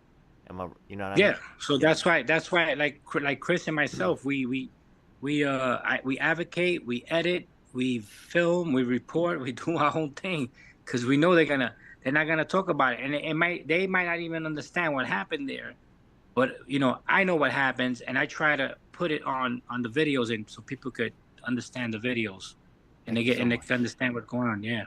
Cool. All right. So. So by the way, thank you. So I want to talk about about Wednesday. You have a rally Wednesday at 11 o'clock at Hudson Yards, right? Oh yeah, this Wednesday there's going to be a press conference. I'm invited to speak. This is to help out the food vendors at Hudson Yards. They're being pushed out by property management. You gotta tell your story about that. There's a rumor. Is it true that a drone went over you? Yeah, I saw it. Yeah, there was a jet. They pulled a drone out, and I saw it. That was funny. At the event you was at? At the event you were protesting? Well, I was no. At Hudson Yards, I was doing some protesting with a bullhorn, and I was out there yelling and doing some videos, and they pulled a drone out. That was funny. It's wild. And I spoke to the commission, former Commissioner Shea. He's the president of property management, and I saw him. I gave him my card. I said, we want to sit down and talk. He says it's not his problem. I talked to another higher up officer there. He said he was going to reach out to me. He hasn't reached out to me. So at the press conference, we're going to try to put him on blast, because what they're doing is not cool. They're pushing out the food vendors that been there before that place opened up. So they reached out to me. They saw some of my videos and they reached out to me, and I thought I'd help out. All right, good to know. Yeah. All right, so I'll be. I'd like to follow that story as well. I'll be at least checking it out on YouTube at minimum, right? Yeah. I'll be seeing what you do with that. Yeah. Okay. So share your social media with my audience so they could subscribe to your stuff and follow this story. Well, you can find us on Twitter at NYC Drivers Unite, and at TikTok is at Raul Rivera 125. Okay. All right, cool, man. I don't have TikTok yet, but maybe one of these days I'll sign up. Yeah. But, Yeah, cool. I already got almost 10,000 followers. It's Oh, growing. damn. All right, cool, man. Yeah. Wow. Less than a year, and it's growing. Maybe I should. It helps. It helps. I gotta use every avenue I can. Yeah, I should. I have a lot of content that could probably get uploaded there. Actually, I probably should. In fact, maybe I will. All right, cool. Thanks. Make sure to follow. Yeah. We'll follow you back. Cool. Anything else, Chris? Basically, thanks for your advocacy. I'm sorry. Thanks for your advocacy. I really appreciate your advocacy, especially getting at the board president and Jamani Williams this past what was it, Thursday? That was surprising. He got on New York 1, by the way. I mean, he got on New York 1. He got featured on City and State because of that. City and State is well known within governmental affairs. Like, you're deep inside government. He really was the City and State. So he got featured because of that. He got in City and State article, and he got a New York 1 because of that crashing. And I call it more of a spanking than a crashing. that blew Pandora's box for Transalt, because now they're in big damage control. They didn't even run the event how they really want to run it because you crashed it. There's a big guy named Mark Gorton. That guy's, they call him the sugar daddy. He's the guy that's funding all these non-for-profits that are destroying our city. A lot of people see city bikes, but city bike doesn't belong to the city. It belongs actually to Lyft, and they're not cheap. And Transportation Alternatives talks about safety, but they refuse to mandate helmets. We talked to the chair to the Transportation Committee when we testified. I brought that up, and she's interested. Did you say his name is Charles Gordon? What's the guy's name? Who's giving all this money? Mark Gordon. Mark Gordon. Okay, keep going. Yeah. Thanks. So we testified about mandating helmets, and she liked the idea. And in Transportation Alternative, they put out, when de Blasio was in office, they put out a statement kind of like shooting down the idea of mandating helmets, because I think de Blasio kind of wanted that, and Transalt was like, they were trying to shoot it down. But helmets save lives. It's well known that helmets save lives. And if they always talking about safety and saving lives, and they're against helmets, then it's a sham. It's not. It's BS. It is. It's a sham. You can't. So it has to be about something else. What's the other thing? It's money. It's about money, because they want to get rid of your car, so you be dependent on a city bike, or you're dependent on an Uber or Lyft or something else that might come up. So with the helmets, are you trying to mandate helmet use, or what are you trying to do with the helmet? Yes, mandate helmet use. If you're going to use a city bike or you're going to use a bicycle in the city, you should get a helmet. If you don't wear a helmet, then you should get a ticket. Just like if you're driving and you don't put your seatbelt on, you'll get a ticket. The car is yours, right? The vehicle is yours, and you don't put a seatbelt on, you get a ticket. If the bicycle is yours, or you're renting one or whatever, and you don't wear the helmet, you get a ticket. But Transalt, City Bike, Lyft, all these people, they don't want to mandate helmets, because it's gonna push away customers. Customers say, well, it's the law. Well, I don't have a helmet. Yeah, I think I understand what you want now. I'm glad that I understand that. Thank you. Okay. So, And it's all transportation. It's all related, And if a taxi driver gets involved in an accident with a person that doesn't have a helmet and they die, the taxi driver loses his license forever. But if the person survives, person survives because of a helmet, the driver's not going to lose his license. He's going to keep his livelihood. Who knows? Yeah, who knows? So, yeah. I could see, you have a point. So, you are actually a professional in the field, so that's to be respected as well. So, got over 23,000 trips. How did Okay, so Mark Gordon, is this the same guy who's actually a Republican in Wyoming right now? He was born in New York City, though. I don't know much about it, but I'm learning as much as I can. Mark Gordon founded LimeWire. He's notorious. LimeWire was like a file sharing. Oh yes, LimeWire. Okay. So he founded LimeWire. Interesting. Okay. Yeah, LimeWire was like file share. Where people would Yeah. Okay, yeah, okay, I see who this is. Okay, interesting. Yeah, you never know when these people pop up later. It is a small world. But he's So the we call him the sugar daddy. He's the sugar daddy. He's the one that's doing all these non-for-profits. Yeah, have you heard of this thing? Hey, look, I know it sounds maybe it's getting conspiracy theory land, but there's this thing called Great Reset or some type of like um, tech. What do they call it? Like some kind of technology thing. You ever heard about this type of thing? There's some other Like things when related to it, but they talk about like technology being rolled out through these central, like like Mark Zuckerberg types, Mark Orton types, right? Trying to push out some kind of new technological, control I think it's probably to try to I don't know yeah. if it's for control. I think it's more for money. and monopolization of like a new like Right. intellectual The space, yeah, side effect from that will be control. but rolling it out through Even government. even though Yeah, if they want it or not, that's going to be the side effect. But I testified to council, and I have a quote that I came up with where I say humans first, technology second, today, tomorrow, forever. Because I love technology, but we can't put it ahead of people. I support that.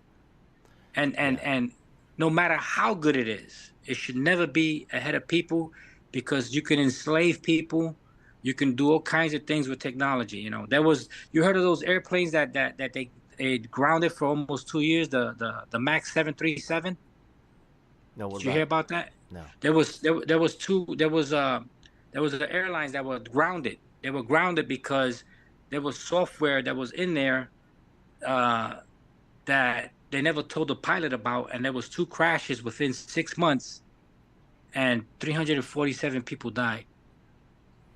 And that's because they never told them about the software, and the reason they didn't tell them about the software is because somebody asked for permission from the FAA, so they wouldn't have to train the pilots. It was to save money, Yeah. basically. Hey, They thought the pilots would figure it out or something, and it cost lives. It cost 347 lives. 2 airliners went down within 6 months, and they grounded those planes for a long, long time. yeah, these And executives play a they lot of try games. Yeah, they try to blame the pilots. They try to blame the of pilots. course. Yeah, they try to bring the workers. Yeah. So Yeah. that's pretty wild. So the just the Uber and Lyft thing. These people are crazy. Yeah. Appreciate your your insight as in terms of what's going on with this. There's lawsuits. There's other people suing Uber and Lyft. I've already received over $5,000 in lawsuit money from Uber and Lyft. So there's lawsuits for various different things. Yeah. One time, about maybe 3-4 years ago, Uber got caught in a lie. They had to refund the New York driver $45 million. A lot of drivers got money back. A lot of them. I myself got like around 500. Other drivers got like $5,000 and $6,000. Well, how did they short the drivers? What happened? They said it was a miscalculation. They're always taking money from somewhere, and they got caught red-handed. They said it was a miscalculation for 2.5 years, and they had to refund the drivers. But Whoops. yeah, but they say a miscalculation. How do you miscalculate money for more than 2 years? You know? One thing I do want to ask though is I think that the TLC tried to make their own app. Remember? No, they never did. They never did? Not that I know of. No. I suggested that to the commissioner at the time, Adonis Rodriguez.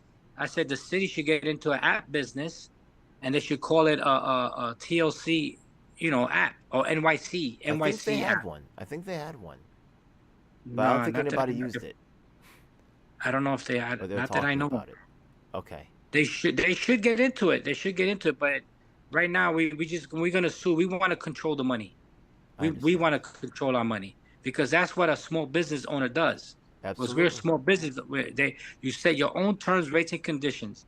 He who controls the money controls the business. We don't control our money. We don't control the business. Once again, And TLC already demonstrated in court that they can't help us with a raise. They already know that the Seattle driver makes more, and they look the other way. So all that stuff is going to help us in court. Do you know if taxi drivers are still like one of the leading? They were actually number 2 or number 1 as in terms of revenue producers for the city. Are they still in that place, or have they dropped? For for, for what? Revenue in the city? Yeah, the money that they took from drivers, right? Like for licensing and other things like that, fines and all this other thing. The city made so much money off of taxi drivers. It was like one of the major ways. It was like number 1 or number 2 in the ways that the city made money. But has that dropped? Because Before yeah, before COVID, yeah, TLC was making on average $15 million a year from the drivers through tickets, through various different and they were things. kicking a That's lot of how, money back to the city. yes, it's a city agency. The money Uh, goes to the city. But now, after COVID, I'm not sure what the numbers are. I'm sure it's less. I'm sure it's less. I know they put a when COVID was when the city was on lockdown, yeah, they put a stop. They put a stoppage on tickets. They didn't give tickets to the drivers. They were trying to be lenient on them.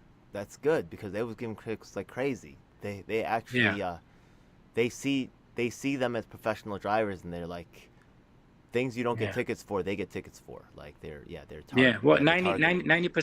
90% of the drivers are immigrants. They have a language barrier, and that's how they get over on them.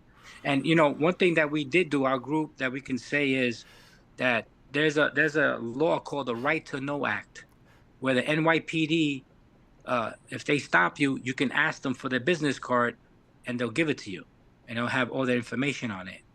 And NYC Drivers United was able to do the same thing with the TLC.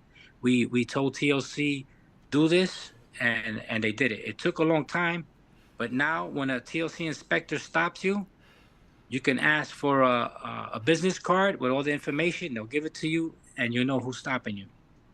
It also deters them from giving you additional tickets. It makes them think, well, this guy knows who I am now.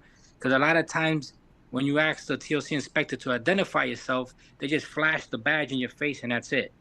So it's always nice to have the card. So now the Right to Know Act is for the TLC drivers now. It's not an actual law like it is with the NYPD, but we do have a bill drafted. There is a bill drafted to make it law. So we had the TLC voluntarily do those cards, and now at the city council, we want to pass that bill to make it law so they don't backtrack and decide to cancel it one day. Just one more interesting aside. Just I've been looking at Mark Gordon in the background while you've been talking, and the fact Mm-hmm. is that Mark Gordon actually is going to be associated with the RFK presidential Yes, campaign. yes, So yes. I do know some people around that thing. So it is very possible that our paths will be meeting later on. So it'll be interesting to see how else he pops up, and I'll be watching him now. So thanks for bringing RFK, it to my RFK attention. better do his homework. He better do his homework and find out. But the shit thing is, he's got all that money. You know what I mean? RFK might be part of the whole thing. You can't trust anyone. Yeah, I'm telling you, Yeah, you could trust yourself. yeah. So really, once again, right, I do have lists of all the voter data for the entire state, and if you want to run for county committee, I can make all the voters available to you, make that list available to you for free, and Mhm. you can run for county committee and actually, you know, What can you become a player explain in to the me the game. county committee? County committee, what do they do exactly? Okay. So the thing is that county committee, they're responsible for electing party leadership. So the thing is that party leadership is actually they get to have a large influence in terms of assigning judges, right? Like Okay. or picking Yeah. judges for elections. And Hmm. another thing is that when you hear like things like you heard like when Bernie was running back in Iowa, right? There you heard about people like flipping coins and stuff like that to like Yeah. determine, right? Yeah.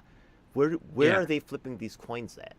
These coins are being flipped at county committee. A lot of really important decisions go Right. down Right. at county committee. Wow. You know what I mean? Like internal party stuff. So if you want to actually control, right, these politicians that aren't listening to you right now, once you start to have electoral control, let's suppose that, right, I'm in Ridgewood, right? You're from what? Are you from Queens? I'm in the Bronx. I mean, in Brooklyn right now. Okay, so But I'm from the Brooklyn, Bronx. I'm from the Bronx. I'm okay, from the Bronx. the Bronx, Brooklyn, and Queens will all be having county committee elections in 2024.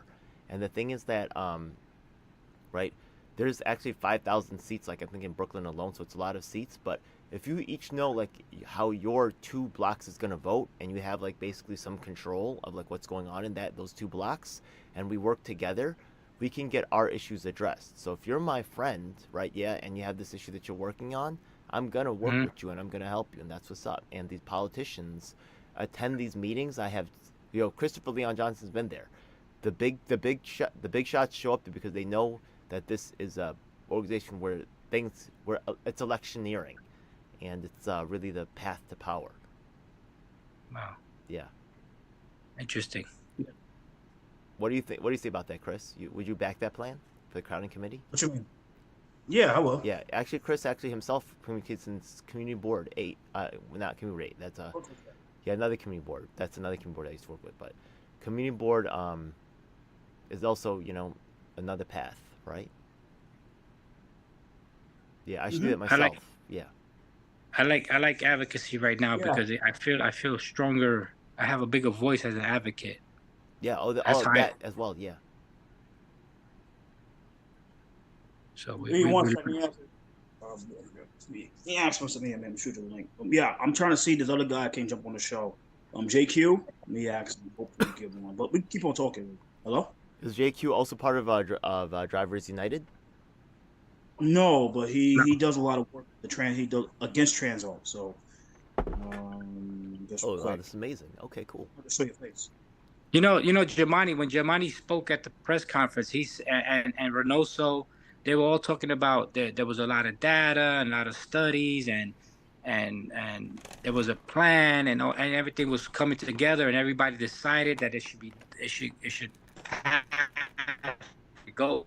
But they should not have that kind of power. They should not have it. That belongs to the DOT. They should not have that kind of power.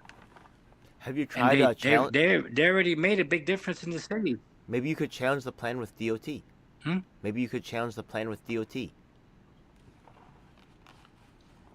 Well, I'm calling for a federal investigation to the DOT because when Commissioner Idanis Rodriguez was a council member, right? He accepted $18,500 from two of the leasing companies. There's 4 of them, but from 2 of them, he accepted $18,500 when he was running for Congress in 2020. And as the chair to the Transportation Committee, he should not have taken that money because those were the companies that were dumping all those cars in the city. They were putting out almost 2,000 cars a month, Uber cars. Uber and Lyft cars. So on the down low, he might talk bad about Uber, but he's taking his money from these fleet companies that's putting all these Uber cars out. Tell me if you know about this story, because you were a taxi driver, so you might know about this. The thing is that there was a guy who ran for mayor in the last election cycle. His name was Vitaly Filipchenko. He was actually volunteer police officer, which was pretty cool, auxiliary police officer. And he also was a former engineer back in his former country. I think he used to live in Russia, right? So the thing is that the George Washington Bridge, there's like an overpass that like heads up towards in that area, right? And they were working on it for a long time. Then what happened was they built the whole thing, but at the top it was off by a couple inches. So they had to tear the whole thing down, right? It cost millions of dollars, right? Then the thing is that they built it up again, but it was off again. So they ripped it down again. And he was trying to get a federal investigation. Do you know anything about what I'm talking about? Have you heard about that thing? No. Yeah? No. So there's a lot of crooked stuff going on in the transportation department and contracts and weird stuff going on and people making millions of dollars. He's like, how can someone, a professional, be off even the first time, but if they make a mistake again, there's no way you make this mistake twice. Someone's making money off of it. Yeah. Well, there was a study that the Blasio did. They were trying to blame Uber and Lyft for congestion in the city. Then when that study was completed, it showed that it wasn't Uber or Lyft. It was construction. It was construction that was causing all the congestion. But then when de Blasio had to release the study, he redacted a whole bunch of pages. That came out on Politico and a few other places. There's a lot of contractors that are playing games. They're also part of the problem. Yeah. A lot of fronts, yeah. But he was trying to blame Uber and Lyft, and it didn't show that. It showed the opposite. It showed it was construction. You know, so if you look at at Uber or Lyft, a vehicle moves. Construction doesn't move; it sits still. And if it's blocking a road, or is it making a road more narrow, or if it's taking long to build that to finish that construction, it's that's what happens. I've been here all my life. I was born here. All you see is construction. You know, there's a And lot of also signs. You can't read the signs anymore because they're all bleached out. I'm talking about. Yeah.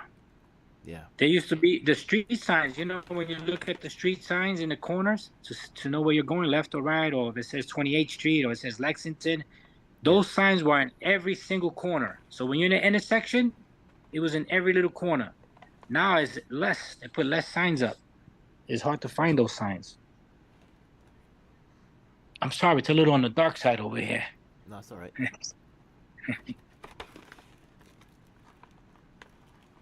Are you live somewhere? Are you live on like I'm YouTube? live on. Yeah, I'm on live on YouTube. Yeah. Oh, okay. Okay, that's cool.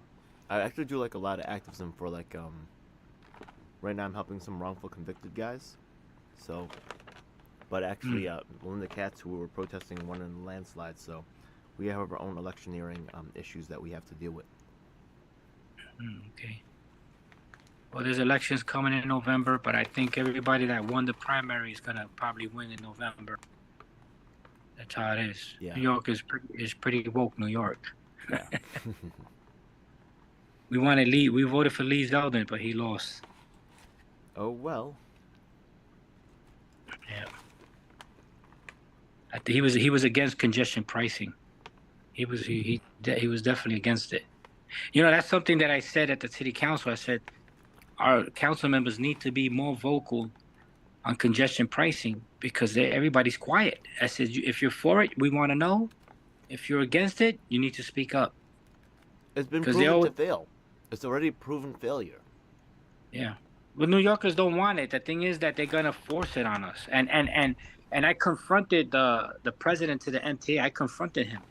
I says, we want to audit. We want to audit the MTA because they always get caught with extra money. Did they ever? Yeah. It's all. Are they going to put a toll on the bridge for the Ed Koch Bridge? Yeah, that's one of the bridges too, and that's why it's 60th Street, 60th Street and below. Oh 59th. Yeah. Yeah. Once you hit, if they do it from 60th Street and below, they're getting all the bridges that are left. But dude, I heard New Jersey is suing. New Jersey is suing to stop it. New Jersey is suing to stop it. Which that's a good thing. We had a big rally in March of this year about that. That's when Transalt and Rise Alliance and Open Plans came and tried to disrupt our rally, but we still held it down. We still got successful over that. So they try to crash it, and you know, just whatever. Why, that would raise the price on the tunnel? No, like so. No, what they want to do is they want to make, I think, like $23 a way per ride. Let's say you go from Manhattan to Queens on the Ed Koch Queensboro Bridge. That's where the N train and the Q train goes over, and the W train goes over to Astoria.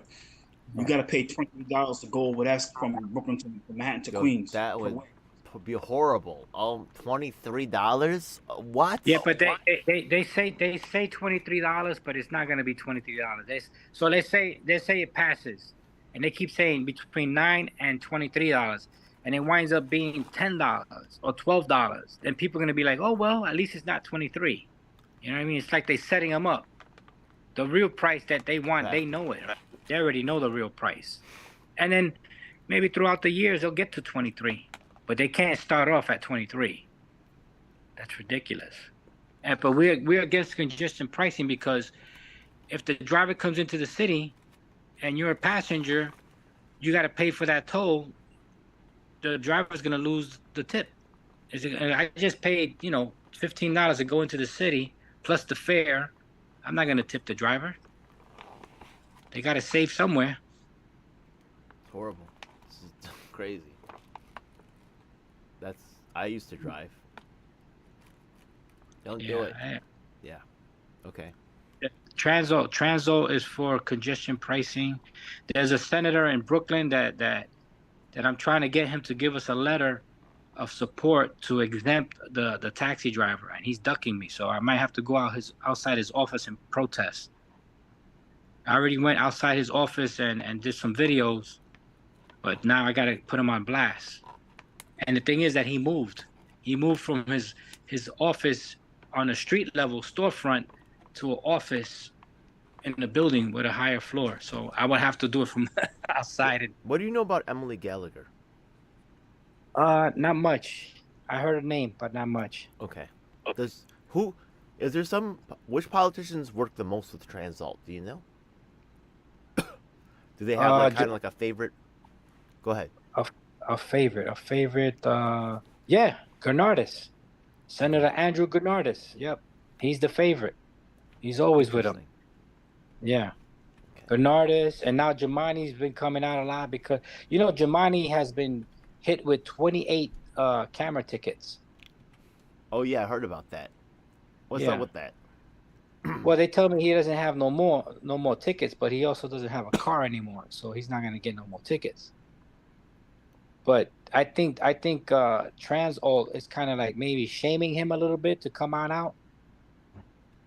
So, but he apologized. Everybody found out about those tickets, but 28, that's a lot. And the chair, Brooks Powers, she has 17 herself. Yeah.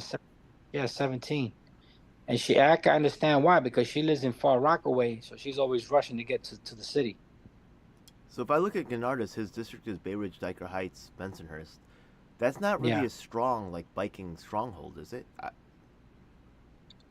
He's not. He's not a biker? But they want. Not that I know. I never seen him on a bike, but they want to put it everywhere. They want to put those bikes in all the boroughs. What they want to do with the bike lanes, from what I understand, is they want to connect all the boroughs, so you can go from borough to borough to borough on a bike. Yeah, that's what they want. That started under Bloomberg, didn't it? I'm not sure with whom. I remember I was around for that. City Bike got debuted on the Bloomberg. I was working at Uprose when that discussion came out, and they started to roll that out. Wow. Yeah, wow. I think it's dangerous. That was a long time ago. That was like the 90s or something. It's dangerous to ride bike in the city. They're trying to make it. It's dangerous. It's not. They don't want to educate. They don't want to educate the people. They don't want to do that. Transalt really is. Isn't it Transalt kind of like a biking organization? Like it's about bikes and stuff. Well, it's called Transportation Alternatives. So I think it sounds as alternative. The alternative is something else other than a car. I think that's what it is. Okay. Interesting. Okay.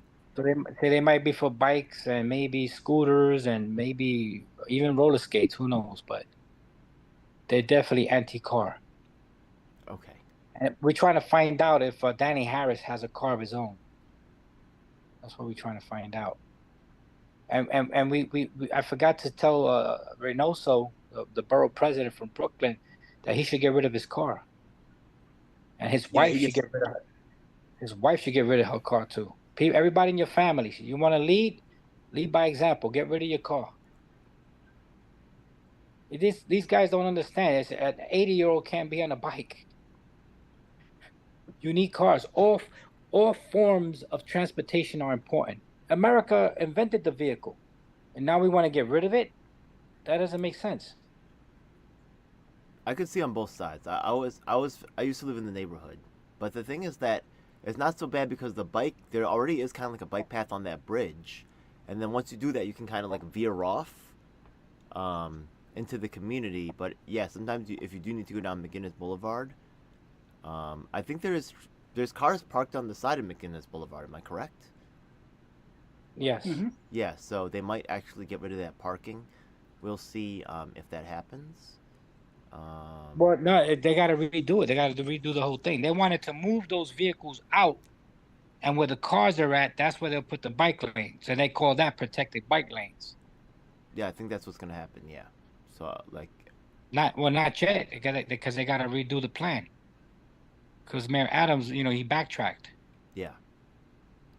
And good job, by the way. Yeah, that's because of your actions, stuff like that, right? Yeah. That's because those business owners that were there. They called them. They said, "We donated to you. Don't do this to us."